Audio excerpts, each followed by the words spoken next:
वंदे मातरम कर्मचारी साथियों, आज मैं आपके सामने पे मैनेजर से संबंधित महत्वपूर्ण जानकारी साझा करने जा रहा हूं। जैसा कि आपको पता है कि आज 26 तारीख तो हो गई है और इस महीने के अंत के बाद में जुलाई माह में प्रतिवर्ष इंक्रीमेंट लगता है। तो इसके संबंध में क्या नियम है, किन किन कार्मिकों का इंक्रीमेंट लगेगा या किन का नहीं लगेगा, और आपको जुलाई माह में पे मैनेजर पे क्या क्या कार्य करने हैं, वो सारी डिटेल मैं इस वीडियो में बताने का प्रयास करूंगा। हो सकता है थोड़ा वीडियो लंबा हो जाए, लेकिन मैं पूरा प्रयास करूंगा कि सारी जानकारी इसमें दे दूं ताकि आपको जुलाई में कोई समस्या नहीं हो। तो सबसे पहले तो आपको बता दूं कि जैसे इस माह में अपने क्या क्या अपडेट करना है। तो जुलाई माह में पे मैनेजर पे कुछ कार्य करना है। उनमें महत्वपूर्ण जो कार्य है वो ये है कि एक तो इंक्रीमेंट लगाना। प्रत्येक कर्मचारी जो स्थायी कर्मचारी है उनके इंक्रीमेंट लगेगा। अब किस किस का इंक्रीमेंट लगेगा या किसका नहीं लगेगा उसके बारे में विस्तार से नियम देखेंगे। दूसरा, मूल वेतन या इंक्रीमेंट जब बढ़ेगा तो डीए और एचआरए को भी आपको चेक करना है कि डीए जो मूल वेतन चेंज उसके अनुपात में डीए और हाउस रेंट वो चेंज हुआ है या नहीं हुआ है, या अब उसमें प्रॉब्लम क्या आती है वो भी मैं आपको बता दूंगा, किस किस का अपडेट होगा और किसके नहीं होगा। उसके बाद में 7th पेज जो चार्ट है वो आपको पास में रखना है। उससे आपको मिलान करना है कि जो इंक्रीमेंट आपने लगाया है वो इंक्रीमेंट उसके अनुसार लगाए या नहीं लगाए।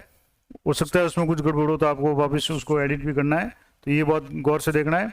उसके बाद में अन्य जो कटौतियाँ हैं, जैसे ऐसे ही तो लगभग चेंज नहीं होती है, लेकिन जीपीएफ है, टैक्स है, लोन है, एलआईसी है, या अन्य प्रकार की किसी कोई कटौती हो जो कर्मचारी करवाना चाहे तो उसको भी आपको इस महीने में देखना है कि वो सही हो या नहीं। तो ये सारी जानकारियाँ थी। अब इसमें एक एक मैं स्टेप बाय सबसे पहले आपको ये बता देता हूँ कि इंक्रीमेंट के संबंध में क्या आदेश है और किस किस को मिलेगा। तो सभी स्थायी कार्मिकों को, यानी पहली शर्त है कि स्थायी कार्मिकों को राजस्थान सेवा नियम खंड 1 के नियम 29 और पुनरीक्षित वेतनमान नियम 2017 के नियम 12 और 13 के अनुसार 1 जुलाई को वार्षिक वेतन वृद्धि स्वीकृत की जाती है। और इसके लिए निम्न बातों को ध्यान में रखना आवश्यक है। यानी 7th पे के बाद में 1 जुलाई से जो इंक्रीमेंट लगता है उसके बारे में क्या क्या नियम है। तो पहला तो है कि पुनरीक्षित वेतनमान नियम 2017 की मूल अधिसूचना 30/10/2017 के मूल बिंदु 13(1) के अनुसार वार्षिक वृद्धि के लिए स्थायी कार्मिक के द्वारा 1 जुलाई 21 से 30 जून 2022 तक 6 महीने या उससे अधिक की संतोषजनक सेवा अवधि पूर्ण करना अनिवार्य है। यानी जैसे 30 जून तक जब ये महीना जून का पूरा होगा तब तक कार्मिक की कम से कम 6 महीने की स्थायी सेवा है वो अवधि पूर्ण होनी आवश्यक है। अन्यथा उसे 1 जुलाई से जो देय वार्षिक वृद्धि का लाभ है वो नहीं मिलेगा, इंक्रीमेंट नहीं मिलेगा। दूसरा, यदि कार्मिक परिवीक्षा काल में है और विकल्प देकर पूर्व पद का विद्यमान वेतन आरित कर रहा है तो भी उसे नियमानुसार विद्यमान वेतन के अनुसार नियमित वार्षिक वेतन वृद्धि दी होगी। अब ये थोड़ी सी सिंपल सी बात है, लेकिन एक इसमें शब्द आ गया परिवीक्षा काल का मतलब जैसे कोई व्यक्ति या कोई, जैसे शिक्षा विभाग की बात करें तो कोई कार्मिक जैसे द्वितीय श्रेणी शिक्षक लगा हुआ था और वो सीधी भर्ती में व्याख्याता पद पर चयन होता है और परीक्षा काल में वो चाहता है कि उसने जो अनुमति लेकर के परीक्षा दी है और उसको द्वितीय श्रेणी श्रृंखला में ही वो वेतन आहरित कर रहा है 2 साल तक, तो उसे नियमानुसार जो भी है वेतन वृद्धि दी जाएगी। लेकिन उसने पुरानी सर्विस काउंट नहीं करके सीधी भर्ती से वो अगर लेक्चरर लगाया तो उसको ये फायदा नहीं मिलेगा। कहने का मतलब कि अगर परीक्षा काल में विकल्प दे करके जो वर्तमान पद पे जो पूर्व पद का वेतन ग्रहण कर रहा है, यानी वर्तमान पद जैसे व्याख्याता है और पूर्व पद वरिष्ठ अध्यापक का है, तो वरिष्ठ अध्यापक के पद का वेतन ग्रहण कर रहा है और 2 साल का विकल्प देकर के कर रहा है तो उसको वेतन वृद्धि मिलेगी। तीसरा है कि पुनरीक्षित वेतनमान नियम 2017 के नियम 13 के अनुसार 2 वर्ष का परीक्षा काल पूर्ण होने पर स्थायीकरण और वेतन नियमितीकरण के बाद आगामी 1 जुलाई को नियमित वेतन वृद्धि स्वीकृत की जाएगी। यानी 2 वर्ष का परीक्षा काल सामान्य रूप से जो प्रोफेशन वालों के हैं वो 2 वर्ष का जज है वो पूरा होना जरूरी है। फिर कुछ और जो शर्तें हैं, यदि किसी कार्मिक की नियुक्ति तिथि 30 जून 2020 है, अब विशेष ध्यान आप रखना कि मध्याह्न पश्चात है।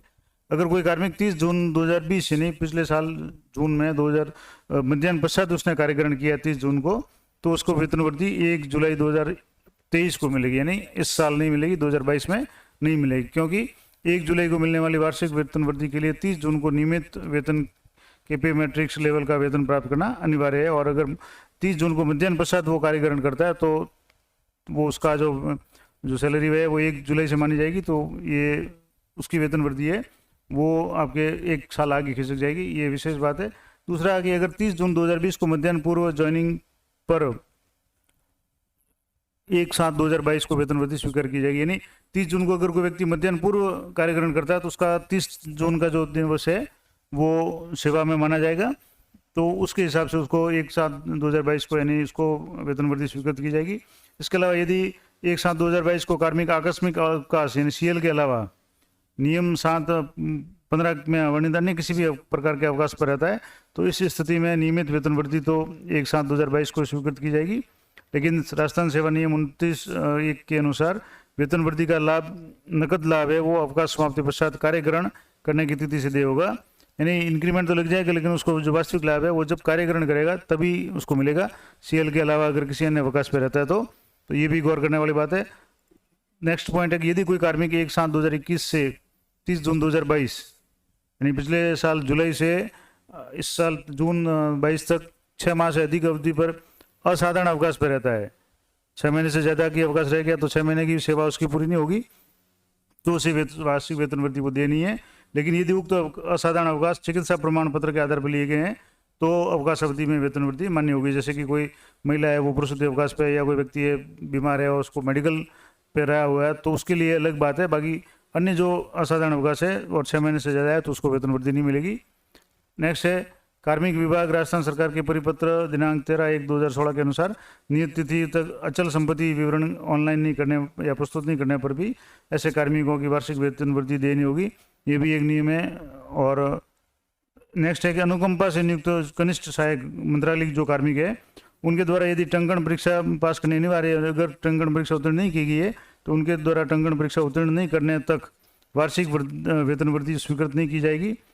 टंकण परीक्षा पास करने पर संबंधित वेतन वृद्धि वर्ष की 1 जुलाई से वेतन वृद्धि का नॉशनल लाभ और आर्थिक लाभ है वो टंकण परीक्षा पास करने के दिनांक से ही देय होगा। यानी 1 जुलाई से अगर मान लो उसने टंकण परीक्षा पास नहीं की है तो जब भी वो टंकण परीक्षा पास करेगा उस स्थिति से लाभ मिलेगा। भले नॉशनल लाभ यानी इंक्रीमेंट 1 जुलाई से माना जाएगा लेकिन जो आर्थिक लाभ है उसके वेतन में जो वृद्धि होगी वो टंकण परीक्षा पास होने की दिनांक से ही मिलेगी। तो ये कुछ विशेष बातें थी। अब इन जो भी मैंने जानकारी उपलब्ध कराई है इन सूचनाओं का और राज्य आदेश या अन्य जो भी कारणों से असंगत अगर होती है या उसमें कुछ अंतर आता है या असमंजस की स्थिति है तो कृपया विभागीय नियमों को ही मानिए। मैंने ये सूचना सिर्फ आपकी सुविधा के लिए आपको बताई है। अब हो सकता है इसमें कुछ चेंज हुआ हो या कुछ ऐसा हो तो आप अपने विभागीय आदेश में अगर कोई ऐसी डाउट का मामला है तो एक बार कंफर्म जरूर कर लें।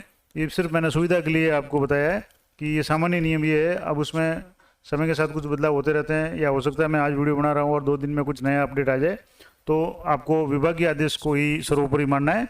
अब मैं आपको पे मैनेजर की साइट पे ले जा करके इंक्रीमेंट कैसे लगाना है और उसमें जो SI या सॉरी HRA और DA के संबंध में जो बात बता रहा था और 7th पे चार्ट के बारे में बता रहा था वो बातें मैं आपको बताऊंगा। तो आइए चलते हैं पे मैनेजर की साइट। जैसा कि मैं आपको बता रहा था कि पे मैनेजर पे आपको ID और पासवर्ड डाल के लॉगिन हो जाना है, DDO लॉगिन में जाना है। उसके बाद में आपको यहाँ पर्सनल पे आपको जाना है और पर्सनल में जैसे ही आप यहाँ पर्सनल पे क्लिक करेंगे मास्टर में आपको जाना है। मास्टर के बाद में इंक्रीमेंट बेसिक पे आपको क्लिक करना है और इंक्रीमेंट बेसिक पे जाने के बाद में यहाँ आप सन 2022 सेलेक्ट करना है। उसके बाद में मंथ है वो जुलाई सेलेक्ट करना है, हालांकि अभी जून चल रहा है लेकिन जुलाई सेलेक्ट करना है। उसके बाद में पे कमीशन है वो 7th करना है और यहाँ बिल जो भी आपके ग्रुप बने हुए हैं उसमें से कोई भी एक ग्रुप को सिलेक्ट करना है। अब यहाँ जैसे आप देखेंगे तो यहाँ जो भी एम्प्लॉय उस ग्रुप में उनके नाम आ जाएंगे। उसके बाद में यहाँ नीचे एक नोट दिया हुआ है कि date of joining must be before 1 year, कि किसी भी कार्मिक की जिसकी आप इंक्रीमेंट लगाना चाहते हो उसकी डेट ऑफ ज्वाइनिंग 1 साल पहले होनी चाहिए। यानी जैसे 1 जुलाई को लगा रहे हो तो मैंने वैसे नियम में पहले बता दिया कि 30 जून 2021 को ही उसका सर्विस है वो या उसकी ज्वाइनिंग होनी चाहिए, उससे पहले की यानी 30 जून को मध्याह्न पूर्व होनी चाहिए। उसके बाद की अगर है तो नहीं होगा। और दूसरा उसकी date of regular service must be before 6 months, उसकी जो नियमित सेवा है वो भी कम से कम 6 महीने पुरानी होनी चाहिए तभी इसका इंक्रीमेंट लगेगा। अब यहाँ जैसे आपको यहाँ जो भी कार्मिक है जिनका भी इंक्रीमेंट आपको लगाना है यहाँ सेलेक्ट करके यहाँ प्रोसेस पे आपको क्लिक करना है। जैसे आप प्रोसेस पे क्लिक करेंगे यहाँ बेसिक है वो चेंज हो जाएगी। अभी जैसे मैं बिल नहीं बने जुलाई के, अभी बिल तो बन गए लेकिन ट्रेजरी पास नहीं हुए हैं क्योंकि अभी 1 तारीख होनी है। तो मैं खाली आपको बता रहा हूँ कि यहाँ आपको प्रोसेस पे क्लिक करना है और प्रोसेस पे जैसे ही आप क्लिक करेंगे ये आपके डाटा बेसिक अपडेट हो जाएगी। अब मैं आपको बता रहा था कि आपको और क्या क्या ध्यान रखना है। तो सबसे पहले आपको DA और HRA को आपको चेक करना है और मूल वेतन को आपको चेक करना है कि मूल वेतन जो होना था या चेंज जो भी था वो सही हुआ या नहीं हुआ है, उसके लिए आपको जो वर्तमान में जो दे प्रतिशत है कि डीए किस रेट से चल रहा है और आउटस्टैंड है वो किस रेट से चल रहा है, वो आपको चेक करना है। और उनको चेक करने के बाद ही आप कंफर्म हो जाए तभी आपको जो आगे की जो प्रोसेस वो करना है। अब इसमें क्या होगा कि जैसे डीए या एचआरए है वो अगर फार्मूले से सिलेक्ट है तब तो कोई समस्या नहीं होगी, क्योंकि ऑटोमेटिक फार्मूले के हिसाब से डीए अपडेट हो जाएगा और एचआरए भी हो जाएगा। लेकिन किसी कार्मिक के अगर फार्मूले के जो अमाउंट है, अमाउंट लिखा हुआ है, ई अगर लिखा हुआ है तो उसके फिर आपको मैन्युअली अपडेट करना पड़ेगा या फार्मूला लगा करके करना पड़ेगा, नहीं तो उसका जो बेसिक तो इंक्रीज हो जाएगा लेकिन उसका डीए और एचआरए वो इंक्रीज नहीं होगा या सही नहीं होगा। तो आपको एक बार चेक करना है और प्रत्येक कार्मिक का कैलकुलेटर के हिसाब से या तो आप पहले एक्सेल वगैरह में बना लें, उसके बाद में उसको मिलान कर लें। अब मैं और एक बता रहा था कि 7th पे के हिसाब से आपको क्या करना है। वो दूसरा एक बात और कि इस महीने में आपके अगर किसी कार्मिक के एसआई में तो कोई चेंज होगा नहीं, लेकिन जीपीएफ या एलआईसी या इनकम टैक्स की कटौती या अन्य कोई लोन वगैरह कटौती चालू करनी है या बंद करनी है तो वो भी आपको कर देनी है। और जो महत्वपूर्ण बात है कि ये 7th पे जो चार्ट है मैं आपको बता रहा हूँ, इस चार्ट के अनुसार आपको चेक करना है कि जैसे मान लो कोई लेवल कार्मिक लेवल 11 का है।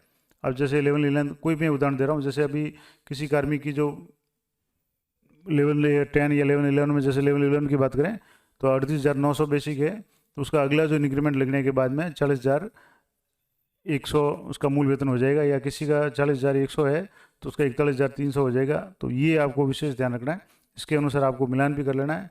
हालांकि जो पे मैनेजर सिस्टम है ऑटो अपडेट, मतलब आपने इंक्रीमेंट क्लिक करते ही ऑटो हो जाएगा, लेकिन आपको फिर भी मिलान करना ज़रूरी है। कई बार सिस्टम में कुछ गड़बड़ हो जाती है या फार्मूला या वो अमाउंट वाला मामला कहीं हो जाता है डीए में, तो आपको चेक करना ज़रूरी है।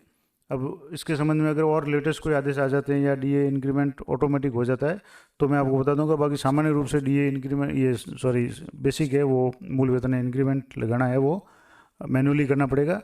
तो ये आपको 7th पे जो चार्ट है ये आपको अपने पास में रखना है, इसकी प्रिंट है वो आप रखेंगे। तो आप किसी भी लेवल के जो भी कार्मिक है, जैसे लेवल 15 है, लेवल 12 है, कोई भी है, अब जैसे लेवल मान लो लेवल ये 12 में कोई 47,000 रुपये कार्मिक है तो उसका अगला इंक्रीमेंट है 48,400 होगा। तो पे मैनेजर पे ये इंक्रीमेंट लगाने के बाद में ये शो हो रहा है या नहीं हो रहा है वो भी आपको चेक करना है।